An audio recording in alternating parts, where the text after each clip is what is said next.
মা, মা। কি রে, কি হয়েছে? ডাকছিস কেন? মা, আমি অফিসে যাচ্ছি। আজকে মনে হয় বেতন পাবো। শোনো, বেতনটা পেয়ে সব টাকা তোমার হাতে দিয়ে দিব। তুমি শিপুকে দিয়ে বাজার করিয়ে নিও। সেটা না হয় নিলাম, কিন্তু তোর সাথে আমার কিছু কথা ছিল। মা, এখন অফিসের টাইম হয়ে গেছে। আমি সন্ধ্যায় এসে তারপর শুনি। না, এই সামান্য কথা শুনতে তোর খুব বেশি সময় লাগবে না। আচ্ছা ঠিক আছে মা, বলো, একটু তাড়াতাড়ি বলো। শোন, শিপু বড় হয়েছে, আমি ওর মা। ওর কি লাগবে না লাগবে সবকে আমি একা দেখব? তুই তোর বড় ভাই, তুই কখনো খোঁজ খবর নিয়েছিস ওর কি লাগবে না লাগবে? কই কখনো তো নেসনি। তুই তো এবারই বড় ছিলি, এই বিষয় নিয়ে কখনো মাথা ঘামিয়েছিস? মা, আমি আমার ছোট ভাইয়ের কথা ভাববো না তো কার কথা ভাববো? আচ্ছা বলো, কি হয়েছে? শিপু বেশ কিছুদিন ধরে একটা মোটর সাইকেলে কথা বলতেছি। ও এখন ভার্সিটিতে পড়ে, ওর বন্ধু বান্ধবের মোটর সাইকেল আছে, ওর নাই। তুই কি পারিস না ও একটা মোটর সাইকেল কিনা দিতে? মা, আমাদের ইনকামের উৎসটা হচ্ছে আমার এই চাকরিটা। এই চাকরিটা ছাড়া আমার আর কিছু নেই। বাবাও বেঁচে নেই। বাবা যদি বেঁচে থাকতো তাহলে হয়তো এতটা কষ্ট আমার করতে হতো না। সব কিছুতে আমারই দেখাশোনা করতে হচ্ছে। তার উপরে বোনের বিয়েটা ঠিক হয়ে গেছে। ওর বিয়ের কত খরচ সব কিছুতে বহন করতে হবে। তার উপর এখন বলছো আবার ভাইয়ের বাইক লাগবে। কি করব বলো তো? হ্যাঁ, আমি মানছি তুই বেশ কিছুদিন ধরে তানিয়ার বিয়ের জন্য টাকা জমাচ্ছিস। শুধু বোনের কথা ভাবলে তো হবে না, ভাইয়ের কথা তো ভাবতে হবে। শোন, আমি এত কথা জানি না, তুই শিপুকে একটা বাইক কিনা দিবি। তাছাড়া তুই এই ফ্যামিলির বড় ছেলে, তুই না দিলে ওরা কোথায় পাবে? তাছাড়া তোর বাপ তো বেঁচে নেই যে তার কাছে দাবি করবে। মা, আমি আমার পরিবারের খুশির জন্য সবকিছু করতে পারি। দেখো না, এইবারে বড় ছেলে আমি। আমার দায়িত্ব প্রত্যেকটা মানুষের মুখে হাসি ফোটানো। আমি চেষ্টা করে যাচ্ছি, দিন নেই রাত নেই আমি ছুটে চলেছি শুধুমাত্র তোমাদের মুখের হাসির জন্য। আমি চেষ্টা করছি মা, আমি চেষ্টা করছি তোমাদেরকে ভালো রাখার জন্য। আমি চেষ্টা করছি তোমাদের সুখী রাখার জন্য। আচ্ছা ঠিক আছে মা, বাইকের বিষয়টা আমি দেখছি। এই দেখছি দেখছি করেই তো এতটা সময় কাটিয়ে দিলি। না হলো সংসারে কোনো উন্নয়ন, না হলো অন্য কিছু।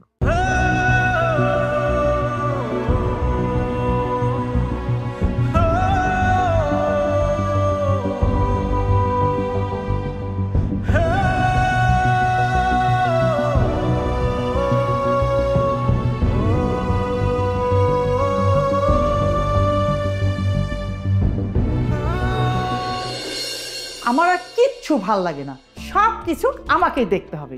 আরে তানিয়া শিপু না হয় ছোট, ওরা কিছু বুঝে না, কিন্তু সৈকত সৈকত তো বয়স হয়েছে, ওর তো বোঝা উচিত যে কোনটা প্রয়োজন আর কোনটা অপ্রয়োজন। মা, ভাইয়ের যে একটা কথা বলতে বলছিলা। আরে বলছি, সে কি বলছে শুনবি? সে বলছে সে এখন তোকে গাড়ি কিনা দিতে পারবে না, তার কাছে টাকা পয়সা নাই। আর যেটুক টাকা পয়সা আছে সেটা নাকি সে তানিয়ার বিয়ের জন্য জমাচ্ছে।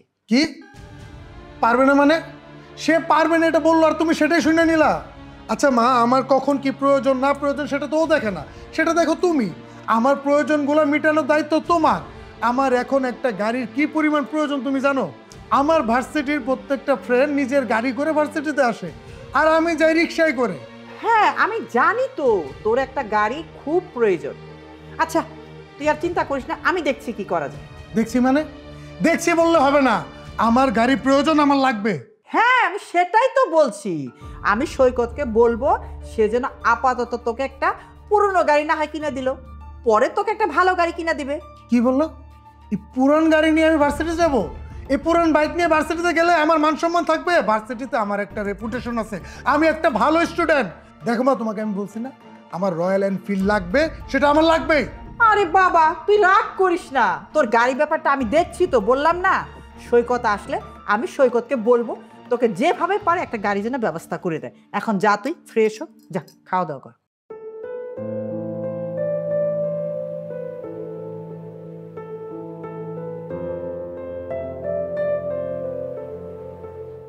সৈকত, কি ব্যাপার?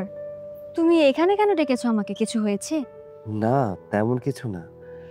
আসলে একা একা বসেছিলাম তো, ভালো লাগছিল না, তাই ভাবলাম তোমাকে ফোন দিয়ে ডাকি। আর তাছাড়া তুমি তো জানো তোমার সাথে কথা বললে আমার অনেক ভালো লাগে।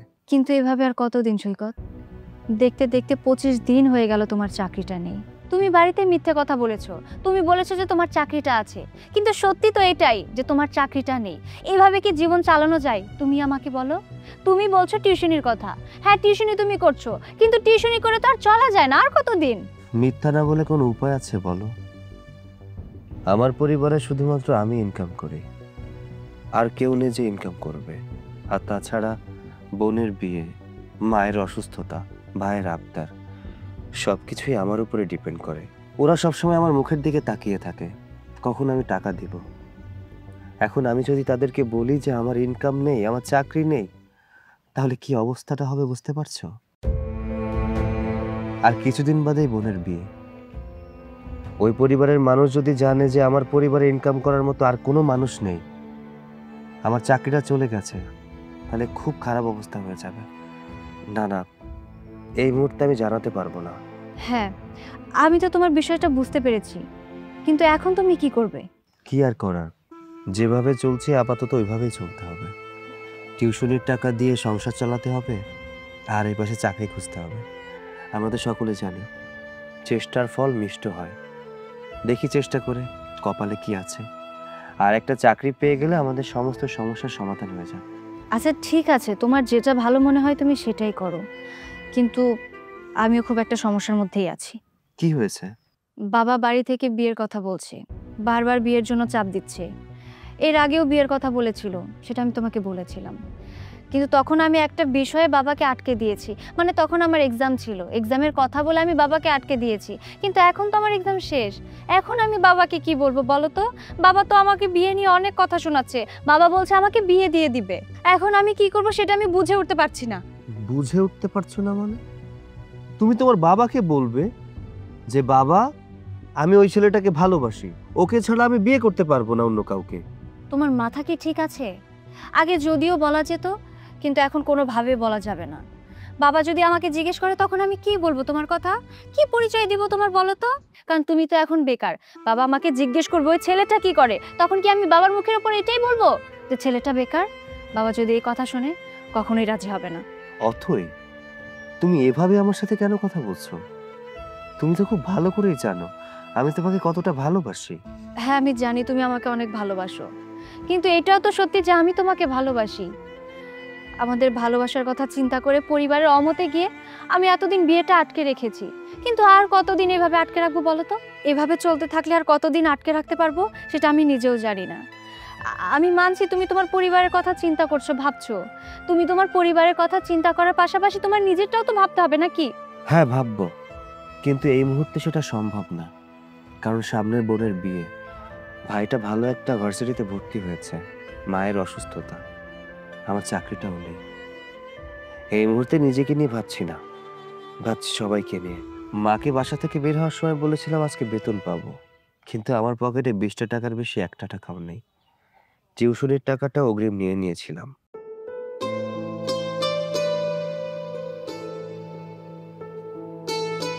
এ নাও, এই টাকাগুলো তোমার কাজে লাগবে। না না, এটা কি করছো? মানছি আমার কাছে টাকা নেই, তাই বলে তোমার কাছ থেকে টাকা নিব এটা তো হতে পারে না। তার চেয়ে বরং তোমার টাকা তোমার কাছেই রেখে দাও। শোনো, আমি তোমাকে ভালোবাসি, ভালোবাসার মানুষের সাথেই তো সুখ দুঃখ ভাগাভাগি করে নিতে হয়। তোমার সমস্যা মানেই তো আমার সমস্যা। আজকে হয়তোবা তোমার টাকার সমস্যা আছে, কালকে যখন তুমি একটা ভালো চাকরি পেয়ে যাবে তখন তো তোমার এই সমস্যাটা নাও থাকতে পারে। আর তোমার পরিবারের সমস্যা মানে আমার পরিবারের সমস্যা। তাই এত কথা চিন্তা না করে টাকাটা নিয়ে নাও, যখন তুমি চাকরি পেয়ে বেতন পাবে তখন না হয় শোধ করে দিও। এখন এত কথা বাদ দাও তো, টাকাটা নিতে বলেছি, তুমি টাকাটা নাও। নাও বলছি। আসলে তোমার মতো মেয়ে পাওয়া ভাগ্যের ব্যাপার। খুব ভাগ্য করে আমি তোমার মতো একটা মানুষ পেয়েছি। আচ্ছা আচ্ছা ঠিক আছে। শোনো, আজকে আর আমি বসতে পারবো না, মায়ের সাথে একটু খালামণির বাড়িতে যেতে হবে। তুমি থাকো, আমি গেলাম। আচ্ছা, সাবধানে যেও। ওকে, আল্লাহ হাফেজ।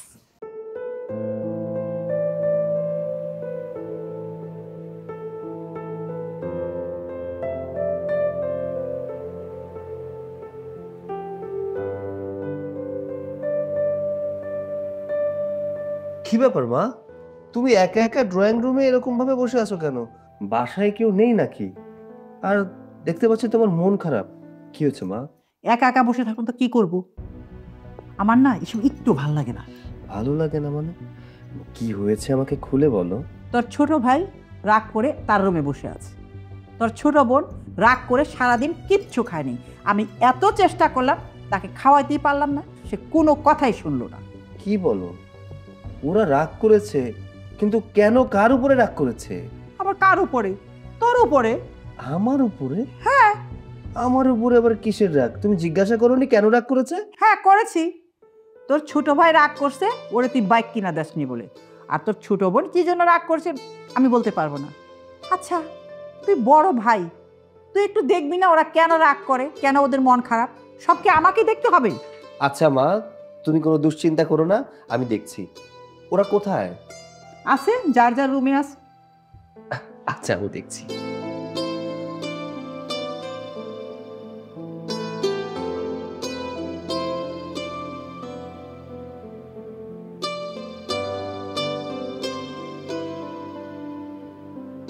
কি ব্যাপার? শুনলাম আমার বোনটা নাকি রাগ করেছে। কি হয়েছে শুনি? হ্যাঁ, রাগ করছি, সেটা আবার তোমার উপরে। উরে বাবা, রাগটা মনে হচ্ছে অনেক বড়, তাই না? আচ্ছা আমার উপর কি নিয়ে রাগ করেছিস সেটা তো বল একবার, দেখি রাগটা ভাঙাতে পারি কিনা। বিয়ের তো বেশি দিন বাকি নাই, আর তুমি বলছিলে বিয়ের আগে আমার হাতটা দিবে, তবে এখনো কেন দাও নাই? বোন, দেখবো বলেছিলাম, কিন্তু আসলে হয়েছে কি, এই মুহূর্তে আমার কাছে এত টাকাও নেই। আর তাছাড়া তোর সামনে বিয়ে, বিয়েতে অনেক খরচা করতে হবে। তুই কোনো চিন্তা করিস না, তোর বিয়েটা একবার হয়ে যাক, তারপর টাকা জমিয়ে তোর পছন্দের হারটা কিনে দিব। না, বিয়ের পরে আমার হাল লাগবে না, বিয়ের আগে আমার দিতে হবে। তাছাড়া ভাইয়া তুমি তো বলো তুমি আমাদের বাবার মতন, তাহলে এই ছোট ছোট শখ কেন পূর্ণ করছো না? দেখ বোন, আসলে আমার কাছে।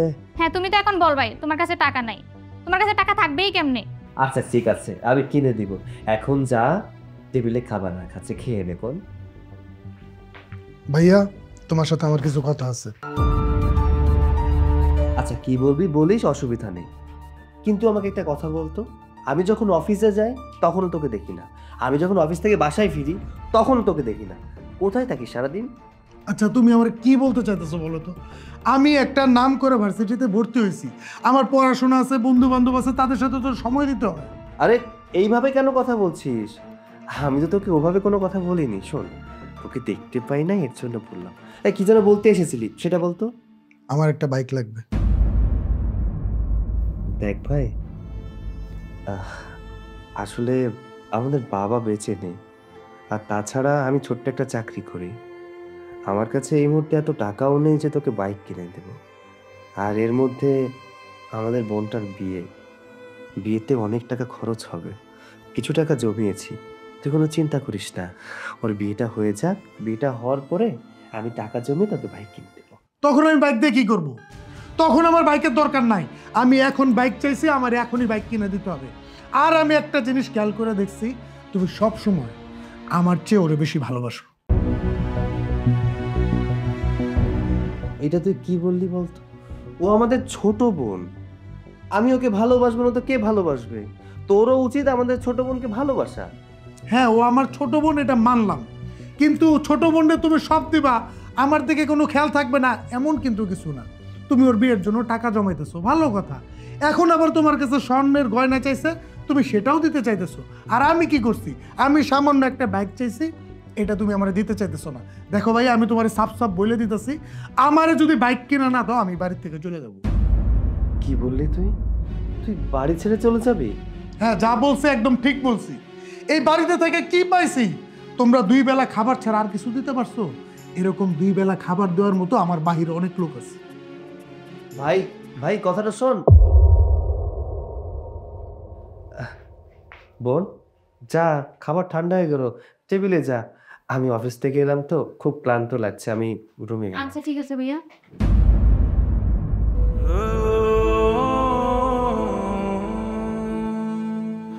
নিজেকে খুব অসহায় মনে হচ্ছে। কি করব, কোথায় যাব, কিছুই বুঝতে পারছি না।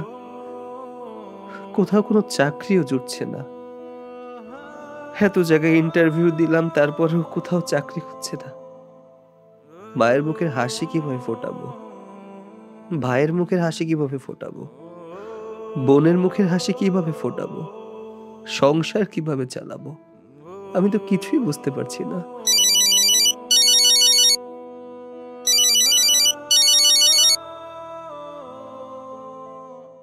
হ্যালো।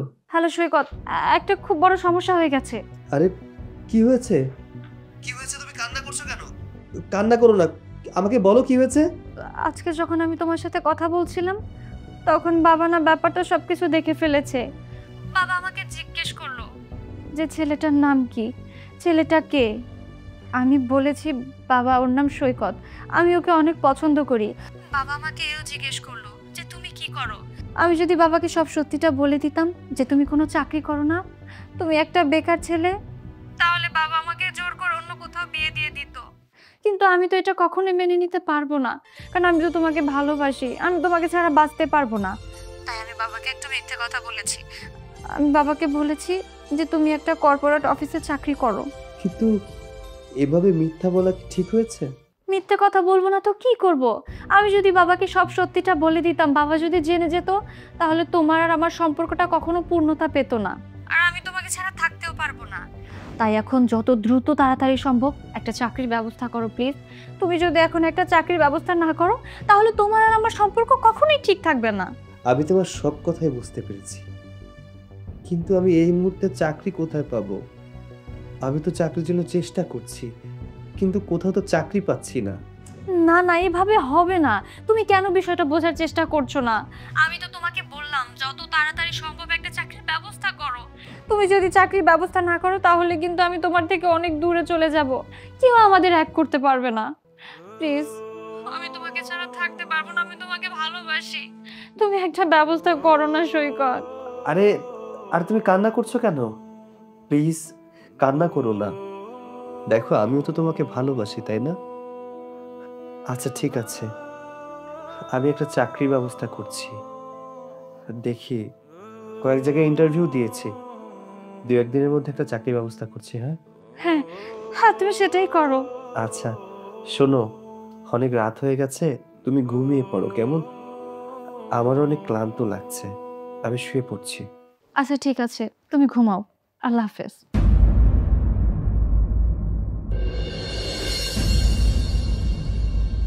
এই সৈকত, এই এই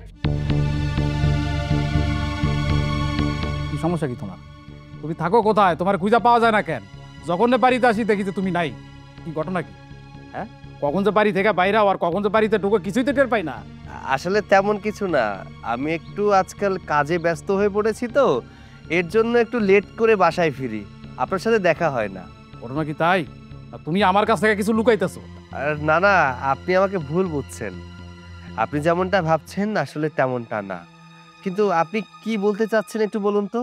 আমি কি বলতেছি তুমি বুঝতে পারতেছো না? যখন বাসা ভাড়া নিছিলা তখন তুমি কি বলছিলা যে ভাই আমার ভাড়াটা দেন, মাসের 5 তারিখের মধ্যে আপনার ভাড়াটা দিয়ে দিব।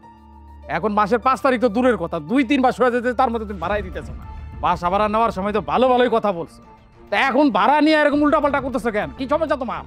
আসলে আমি কিছুদিন ধরে একটু সমস্যার মধ্যে আছি। আপনি তো জানেন আমি সবসময় 5 তারিখের মধ্যেই টাকাটা দিয়ে দিই। সমস্যা না হলে আমার দেরি হতো না। গত 2 মাস ধরে একটু সমস্যা যাচ্ছে, আমাকে 1 মাস সময় দিন, আমি সমস্ত টাকা পরিশোধ করে দেব। ও আচ্ছা, তোমার সমস্যাটা তুমি ভালো বোঝো, কিন্তু আমার সমস্যাটা তুমি বোঝো না। না, তোমার সমস্যা তো এতদিন ধরে আমি দেখাইছি, এই কারণে তুমি যেভাবে ভাড়া দিছো সেভাবে আমি নিছি। তুমি এখন আমার সমস্যাটা বুঝবা না? হ্যাঁ, এই শোনো, আমার এমন সমস্যা, আমার যে মুহূর্তে টাকাটা লাগবে, এখন ভাড়া দাও, আমার টাকা লাগবে, দাও। আপনি আমাকে 1 মাস সময় দিন, আমি 1 মাসের মধ্যে আপনার সমস্ত টাকা পরিশোধ করে দেব। তুমি যে আমার ভাড়া কিভাবে শোধ করবা সেটা আমি ভালো করে বুঝতে পারছি, জীবন আমার ভাড়া শোধ করতে পারবা না। শোনো, তোমার আমি একটা সাফ কথা বলে দিই, তুমি আমার ভাড়া ঠিক মতো দিবা, নাহলে বাসা ভাড়া ছেড়ে দিবা। আচ্ছা ঠিক আছে, দাও। তুমি তো 1 মাসের সময় চেয়েছো, তোমার আমি 1 মাসের সময় দিতে পারবো না, 12 দিনের সময় দিলাম। এই 12 দিনের মধ্যে তুমি আমার ভাড়া দিয়ে দিবা, আর তা না হইলে তোমার কিন্তু বাড়ি থেকে বাইর করে দিবা। বাসা থেকে বাইর করে দিলে তো সমস্যার সমাধান হইব না। আমি কি করবো জানো? তোমার কার ধাক্কা দিয়া বাইর করে দিয়া তোমার ফ্রিজ, টেলিভিশন, আসবাবপত্র যা আছে সব আমি রেখে দেবো, বুঝতে পারছো? ভাড়াটা টাইম মতো দিয়ে দিও।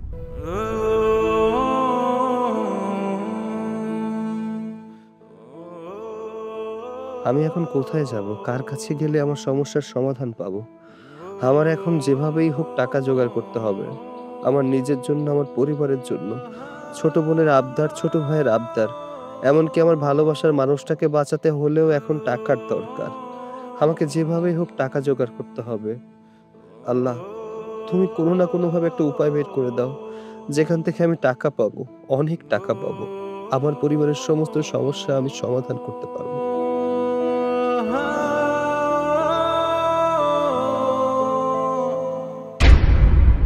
সরি সরি স্যার, আপনার কোথাও লাগেনি তো? আমাকে মাফ করবেন, ভুলবশত আসলে লেগে গেছে। না না, ঠিক আছে। আসলে দোষটা তোমার না, দোষটা আমার। আমি বেখালেভাবে হাঁটছিলাম তো। আর মাপ চাইতে হবে না, তুমি যাও। না না স্যার, ভুলটা আপনার না, ভুলটা আমার। আমি একটা বিষয় নিয়ে আপসেট, তাই অন্যমনস্ক ছিলাম। এর জন্য আপনার সাথে ভুলবশত ধাক্কা লেগে গেছে। ও আচ্ছা, আসলে আমিও খুব দুশ্চিন্তায় আছি। আপনি যে দুশ্চিন্তায় আছেন এটা আপনাকে দেখলেই বোঝা যাচ্ছে। আপনি যদি কিছু মনে না করেন তাহলে আপনার সমস্যাটা কি আমাকে বলতে পারবেন? কোনোভাবে যদি আমি আপনার উপকারে আসতে পারি তাহলে নিজেকে ধন্য মনে করব। কারণ দুশ্চিন্তা যে কি জিনিস সেটা আমি খুব ভালো করেই জানি। দেখো বাবা, আমার যে সমস্যা সেটা তুমি সমাধান করতে পারো না। স্যার, সমস্যার সমাধান না করতে পারি, শুনতে তো পারি। এমনও হতে পারে আপনার সমস্যার সমাধান আমার কাছে আছে। কে বলতে পারে কার সমস্যার সমাধান কার কাছে আছে? শুধুমাত্র আল্লাহ তাআলাই বলতে পারেন। আপনি বলুন, আমি একটু শুনি, দেখি কোনো সমাধান করা যায় কিনা। বাবা, তোমার মতো আমারও একটা ছেলে আছে। আমার টাকা পয়সা, ধন সম্পত্তির কোনো কিছুর অভাব নাই, কিন্তু এই টাকা পয়সাতে কি হবে? কোনো কাজে লাগছে না। আমার ছেলেটা কয়দিন ধরে হাসপাতালে ভর্তি। ওর 2টা কিডনি ড্যামেজ হয়ে গেছে। ডাক্তার বলছে 2-3 দিনের মধ্যে যদি কিডনি না দিতে পারি তাহলে আমার ছেলেটা বাঁচবে না। আচ্ছা বাবা, একটা কিডনি থাকলে তো মানুষ বাঁচে, কিন্তু 2টা কিডনি যদি না থাকে সে মানুষ তো বাঁচতে পারে না। আমি লক্ষ লক্ষ টাকা নিয়ে মানুষের দ্বারে দ্বারে ঘুরেছি, কিন্তু একটা কিডনির ব্যবস্থা করতে পারিনি বাবা। আমি কি আমার ছেলেটাকে বাঁচাতে পারবো না? স্যার, আপনার ছেলের রক্তের গ্রুপ কি? ও নেগেটিভ। আমি আপনার ছেলেকে কিডনি দিব। কি বলছো বাবা, তুমি কিডনি দেবে? না না, এটা হতে পারে না। তুমি কেন কিডনি দিবা? স্যার, আমি আপনার ছেলেকে কিডনি দিব, তার 2টা কারণ আছে। প্রথম কারণ টাকা, যেটা আমার খুব প্রয়োজন, ওইটা আপনার কাছে আছে। আর আপনার প্রয়োজন আপনার ছেলের কিডনি, যেটা আমার কাছে আছে। আপনার ছেলের রক্তের গ্রুপ ও নেগেটিভ, যেটা সচরাচর কারো পাওয়া যায় না। আমার রক্তের গ্রুপ ও নেগেটিভ, তাই আমি আপনার ছেলেকে কিডনি দিতে চাই। আর দ্বিতীয় কারণটা হলো, আপনি আমাকে নিজের ছেলের মতো করে বলেছেন। যদি আমার নিজের ভাই হতো তাহলে কি আমি আমার ভাইকে কিডনি দিতাম না? অবশ্যই দিতাম। তাই আপনার ছেলেকে আমি নিজের ভাই মনে করে কিডনি দিতে চাই। তাহলে এখানে সমস্যা কোথায়? আচ্ছা বাবা, তোমাকে কত টাকা দিতে হবে? তুমি যা চাও আমি তাই দিব। স্যার, আমার 10 লাখ টাকার খুব প্রয়োজন। আমি পারিবারিকভাবে অনেক সমস্যার মধ্যে আছি। এই টাকাটা হলে আমার পরিবারের সমস্যার সমাধান হয়ে যাবে। ঠিক আছে বাবা, তুমি যদি কিডনি দাও তাহলে আগামীকালকে হাসপাতালে এসো। আর হাসপাতালে যত খরচ আমি দেব, আর তোমার 10 লক্ষ টাকাও দিব বাবা। আর এই নাও আমার ভিজিটিং কার্ড, তুমি আমার সঙ্গে যোগাযোগ করো। আর বাবা, তুমি আসবে তো? স্যার, আপনি দুশ্চিন্তা করবেন না, আমি এক কথার মানুষ। একবার যেহেতু আপনাকে কথা দিয়েছি, আমি আপনার ছেলেকে কিডনি দিব। কিন্তু পরিবারের মানুষকে তো এখনো জানানো হয়নি। আমি একটু পরিবারের মানুষকে জানাই, তারপর আগামীকালকে এসে আপনার ছেলেকে কিডনি দিয়ে যাব। আচ্ছা ঠিক আছে বাবা, তুমি আমাকে বাঁচালে। আল্লাহ হয়তো স্বয়ং তোমাকে আমার কাছে পাঠিয়েছে। না না, এভাবে বলে আমাকে লজ্জা দিবেন না। আমি আসছি।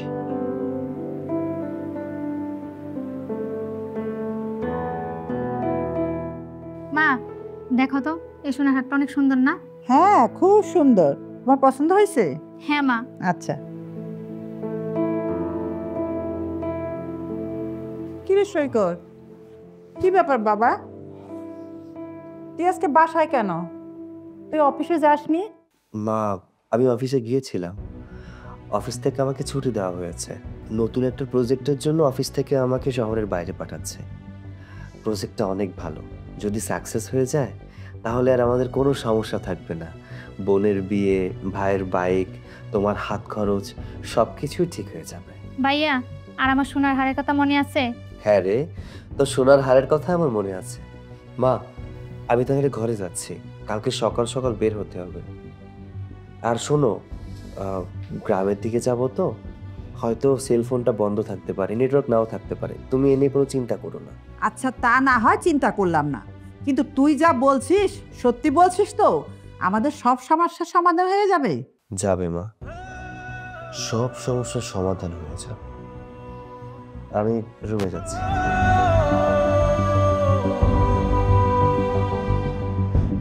মা, এবার মনে হয় আমার স্বপ্নটা পূর্ণ হবে।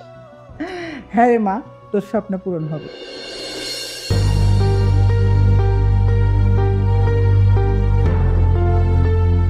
আসসালামু আলাইকুম। ওয়ালাইকুম আসসালাম। বাবা, তুমি এসেছো, ভালো হয়েছে। আমি তো অনেক দুশ্চিন্তার মধ্যে পড়ে গিয়েছিলাম, যে ভাবছিলাম তুমি আসবে না। যাই হোক, সব ঠিকঠাক। তুমি যদি না আসতে তাহলে আমি অনেক বড় বিপদে পড়ে যেতাম বাবা। আপনাকে তো আমি আগেই বলেছিলাম দুশ্চিন্তা না করতে। আমি এক কথার মানুষ, একবার যেহেতু বলেছি আপনার ছেলেকে আমি কিডনি দিব তো দিব। চলুন, আর দেরি না করে ভেতরে আচ্ছা চলুন। আচ্ছা, চলো।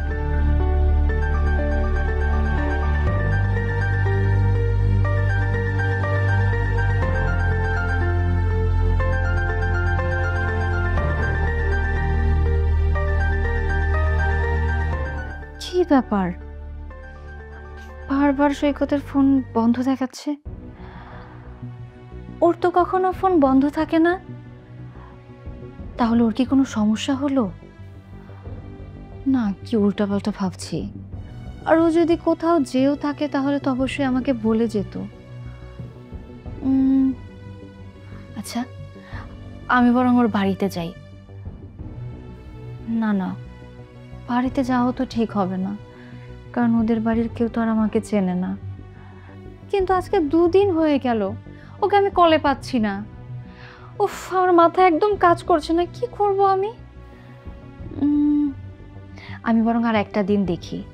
এই একদিনের মধ্যে যদি আমি ওকে পেয়ে যাই তাহলে তো আলহামদুলিল্লাহ, আর না পেলে আমি সত্যি সত্যি এবার ওর বাড়ি পর্যন্ত চলে যাব। উফ, কিচ্ছু ভালো লাগছে না।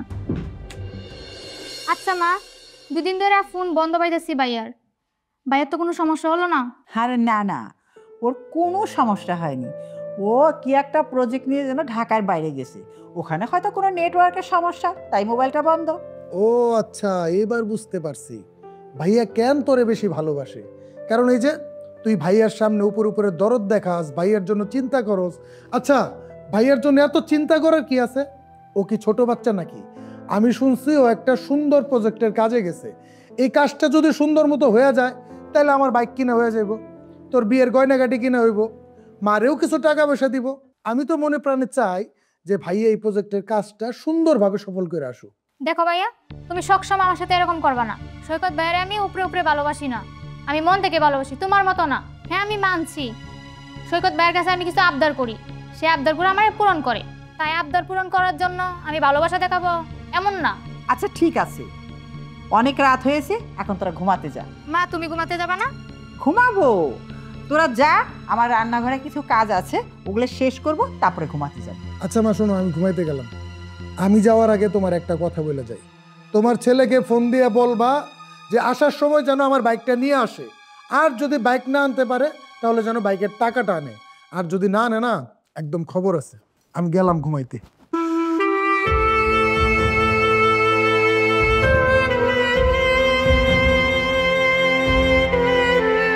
না না, আমি আর পারছি না। আজকে 3 দিন হয়ে গেল সৈকতের ফোন বন্ধ। আমি আর একটা মুহূর্ত অপেক্ষা করতে পারবো না। আমাকে এখনই ওর বাড়িতে যেতে হবে। ওর বাড়ির মানুষ যা ভাবার ভাবতে পারে, তাতে আমার কোনো সমস্যা নেই, তবে এক্ষুনি আমার ওর বাড়িতে যেতেই হবে। আমি এক্ষুনি যাব। মা, শোরুম থেকে বারবার ফোন দিতেছে, ভাইয়া তো টাকা দিল না। ওই দেখ তো কে এসছে। আচ্ছা ঠিক আছে মা। তুমি ভাইয়ারে বুঝাই বলবা। আচ্ছা, তুই অপেক্ষা কর, আমি বলবো।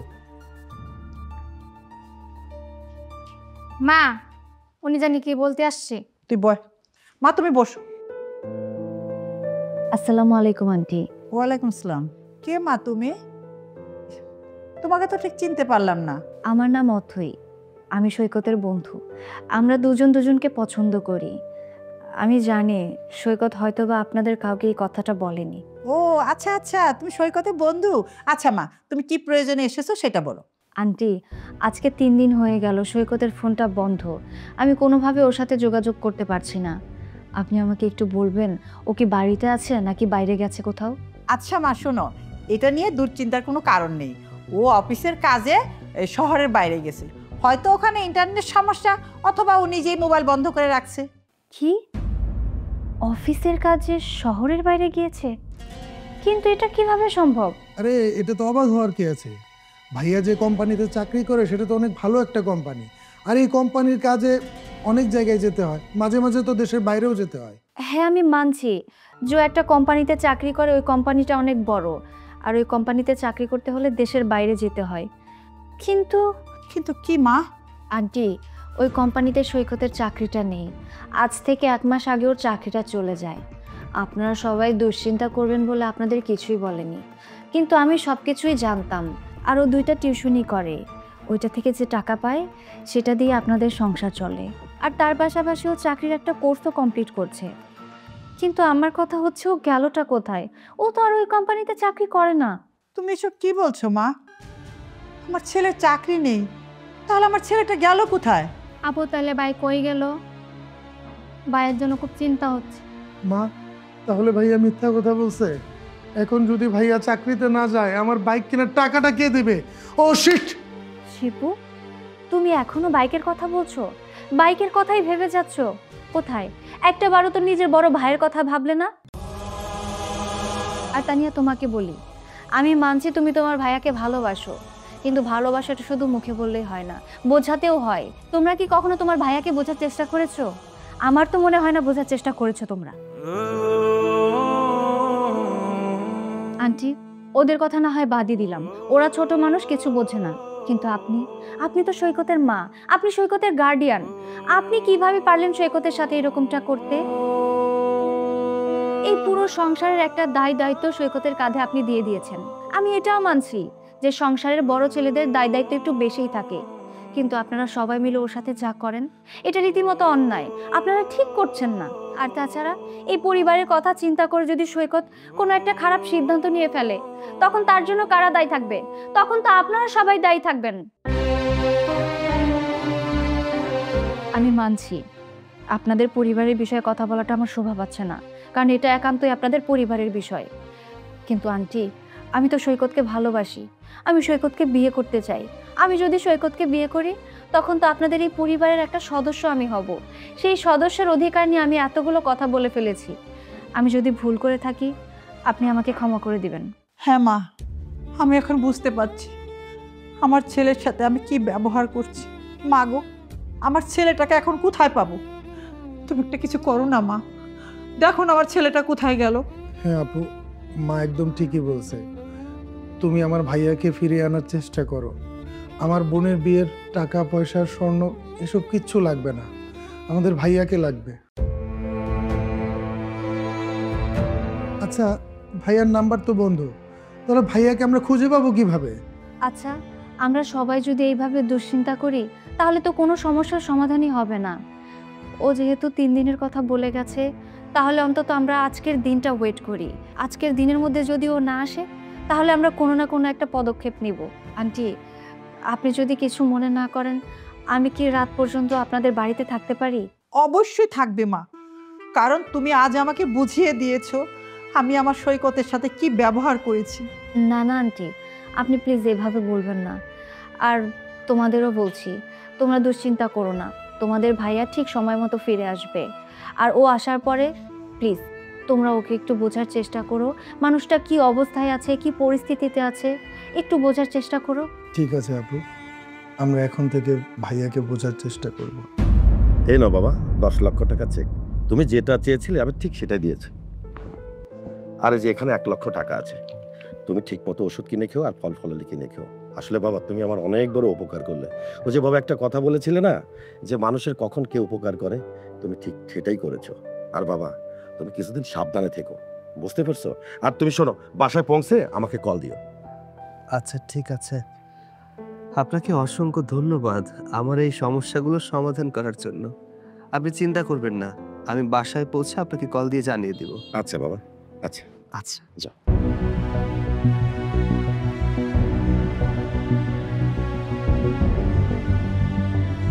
মামুনি আর তো পাচ্ছি না, কি করবো, কোথায় খুঁজতে যাবো ওকে? অথই, তুমি এখানে? ও এখানে কি করছে সেটা না হয় পরে বলছি, আগে তুই কোথায় গিয়েছিলি সেইটা বল।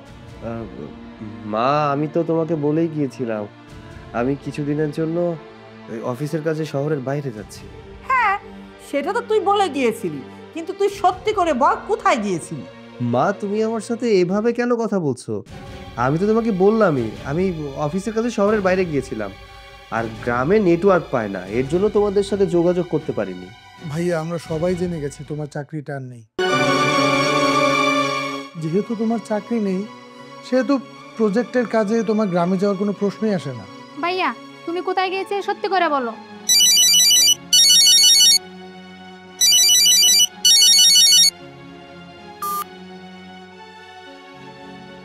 ফোনটা কেটে দিচ্ছে কেন?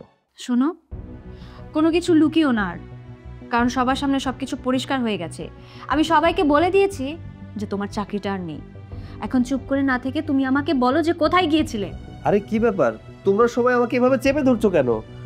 আচ্ছা, আমি মানছি যে আমার চাকরি নেই, তাই বলে কি আমার কোথাও কোনো কাজ থাকতে পারে না? হ্যাঁ, কাজ তো থাকতেই পারে, এই জন্যই তো তোকে জিজ্ঞাসা করছি কোথায় গিয়েছিলি, কি কাজের জন্য গিয়েছিলি সেটা আমাদেরকে বল। মা, তুমিও না ওদের মতো বাচ্চামি শুরু করে দিয়েছো নাকি?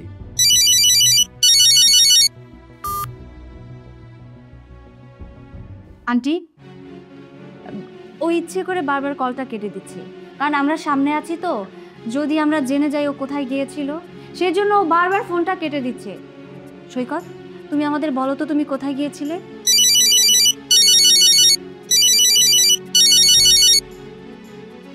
কি ব্যাপার? তোমাকে না আমি বলেছি তুমি বাসায় পৌঁছানোর পরে আমাকে কল দিতে। তুমি কেন আমাকে কল দিলে না? শোনো, তোমাকে কিন্তু অনেক বড় একটা অপারেশন করা হয়েছে, আর এখন বুঝতে হবে যে তোমার শরীরে একটা কিডনি নেই। আর আগের মতো চলাফেরা করলে তো চলবে না, এখন তোমাকে সাবধানে চলাচল করতে হবে, নিজেকে যত্ন নিতে হবে। আর শোনো, তোমার মতো ছেলে যেন প্রতিটা পরিবারে জন্ম নেয়, যে নিজের কথা না ভেবে তার নিজের একটা কিডনি বিক্রি করে পরিবারের জন্য। তোমার কোনো কিছু প্রয়োজন হলে আমাকে কল করবা। এখন রাখছি। সৈকত, বাবা তুই আমার ছেলে হয়ে কিডনি বিক্রি করলি, এতটা নিচে নামিয়ে গেলি। আমি জানি বাবা, আমি জানি আমাদের সংসারে খুব অভাব, তাই বলে তুই কিডনি বিক্রি করে সংসার চালাবি?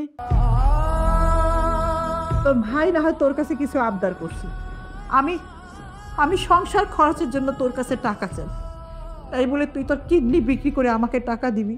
আমি আমি মা হয়ে ছেলে কিডনি বেচা টাকা দিয়ে সংসার চালাবো?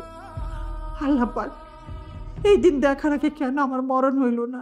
মা, তোমাকে আমি কতবার বলেছি তুমি এইসব কথা আমার সামনে বলবে না। তোমার মরার কথা আমি শুনতে পারি না মা, আমার ভালো লাগে না। তুমি আবারও কান্না করছো, দেখো মা, তুমি এইভাবে কান্না করলে অসুস্থ হয়ে যাবে তো। আমি একটা কিডনি বিক্রি করেছি, দুইটা তো আর বিক্রি করিনি। একটা কিডনি বিক্রি করলে মানুষ বাঁচে, দেখো আমি এখনো সুস্থ সবল তোমার সামনে দাঁড়িয়ে আছি। একটা কিডনি বিক্রির বিনিময়ে যদি আমার পরিবারের সকলের মুখে হাসি ফোটে, তাহলে কিডনি বিক্রি করে কি সমস্যা বলো তো? আমি যে কিডনিটা বিক্রি করেছি এর বিনিময়ে আমার বোনের বিয়েটা হবে, আমার ভাইয়ের স্বপ্নটা পূরণ হবে, এর চেয়ে বড় পাওয়ার কি হতে পারে বলো তো মা? হ্যাঁ, তুমি সবার কথা ভাবলে, তোমার পরিবারের কথা ভাবলে, কিন্তু একটাবার নিজের কথা ভাবলে না। একটাবার তুমি আমার কথাও ভাবলে না। তোমার যদি কিছু হয়ে যায় আমি কাকে নিয়ে থাকবো, আমি কাকে নিয়ে বাঁচবো বলো তো? দেখো, আমি তোমাকে ভালোবাসি, কিন্তু আমার পরিবার আমার কাছে সবচেয়ে আগে। আমার পরিবারের সুখটা আমি দেখতে চেয়েছি, আমার পরিবারের প্রত্যেকটা মানুষের মুখে আমি হাসি ফোটাতে চেয়েছি। এই যে কিডনিটা বিক্রি করেছি, এই টাকা দিয়ে আমার ভাইটার স্বপ্ন পূরণ হবে, একটা বাইক কিনতে পারবে। আমার বোনটার সসম্মানে বিয়ে হবে, গহনা কিনতে পারবে, আর কোনো সমস্যা থাকবে না আমাদের পরিবারে। ভাইয়া তোমার কাছে আর কোনোদিন কিচ্ছু চাবো না, আর আমার বিয়েও দিতে হবে না। আমি শুধু তোমাদের সাথে থাকতে চাই। হ্যাঁ, তানিয়া ঠিকই বলছে। আমার বাইক কেনার কোনো দরকার নাই, আমার বাইক লাগবে না। আমার বন্ধুরা যা বলার বলুক, আমি বাইকটা কিচ্ছু চাই না। ভাইয়া আমরা তোমাকে চাই, আর কিচ্ছু চাই না ভাইয়া। ভাইয়া আমি তোমার সাথে না বুঝে অনেক খারাপ ব্যবহার করছি, অনেক অন্যায় আবদার করছি ভাইয়া। ভাইয়া তুমি আমাকে মাফ করে দাও ভাইয়া। ধুর পাগল, তোরা আমার কাছে কেন ক্ষমা চাচ্ছিস? আরে আমি তো তোদের বড় ভাই। বাবা যখন মারা গিয়েছিল তখন তো আমি বলেছিলাম তোদের সমস্ত আবদার আমি পূরণ করব, তোদের সমস্ত সমস্যা আমি দেখব, কিন্তু আমি পারিনি। আমি তোদের ছোট ছোট আবদারগুলো পূরণ করতে পারিনি, এটা ভেবে আমার খারাপ লাগতো। কিন্তু আজকে আমার ভালো লাগছে যে তোদের আবদারগুলো আমি পূরণ করতে পারছি। আমি কিডনি বিক্রি করে আর যাই করি না কেন, তোদের সমস্যাগুলোর সমাধান করতে পারছি। আজকে এটা ভেবে ভালো লাগছে যে আমার মা আমাকে বুঝতে পেরেছে, আমার বোন আমাকে বুঝতে পেরেছে, আমার ভাই আমাকে বুঝতে পেরেছে। কিন্তু অথই, তুমি তুমি একটা কাজ করো, তুমি তোমার বাবার পছন্দের ছেলেকে বিয়ে করে ফেলো। আমি চাই না আমার মতো একটা অসুস্থ মানুষের সাথে তুমি তোমার সারাটা জীবন কাটাও। তুমি এটা কি বললে বলো তো? আমি তোমাকে ভালোবাসি, মন থেকে ভালোবাসি। তোমার একটা কিডনি তো কি হয়েছে? ডাক্তার যদি বলে তুমি আর একদিন বাঁচবে, তবু আমি তোমাকে ভালোবেসে যাব, আমি তোমাকেই বিয়ে করব। আজকে তো আমার এটা ভেবে খুব ভালো লাগছে যে আমি এমন একটা ব্যক্তিকে ভালোবাসি যে তার মা বাবা ভাই বোন পুরো পরিবারকে ভালোবাসে। যে তার পুরো পরিবারকে ভালোবাসতে পারে সে তো সবাইকে ভালোবাসতে পারে। কিন্তু মা, আমার ছেলেটার কি হবে? আমার ছেলেটা একটা কিডনি নিয়ে বাঁচবে কিভাবে? আন্টি, আপনি এমন কোনো চিন্তা করবেন না, ওর কিছুই হবে না। আমার বাবা তো একজন ডাক্তার, আমার বাবাকে বললে ওর একটা কিডনির ব্যবস্থা হয়ে যাবে। আমি আবারও সৈকতের শরীরে একটা কিডনি প্রতিস্থাপন করব। আপনি এসব নিয়ে একদম চিন্তা করবেন না, ওর কিছুই হবে না, ও একদম সুস্থ হয়ে যাবে। ঠিক আছে আপু, আমার একটা শর্ত আছে। তোর আবার কি শর্ত? শর্তটা হলো আমার বিয়ের আগে আপুকে ভাবি হিসাবে দেখতে চাই। শোন, তোকে কিচ্ছু বলতে হবে না, আমি সব বুঝতে পারছি। আমি আজই ওদের বিয়ের ব্যবস্থা করছি।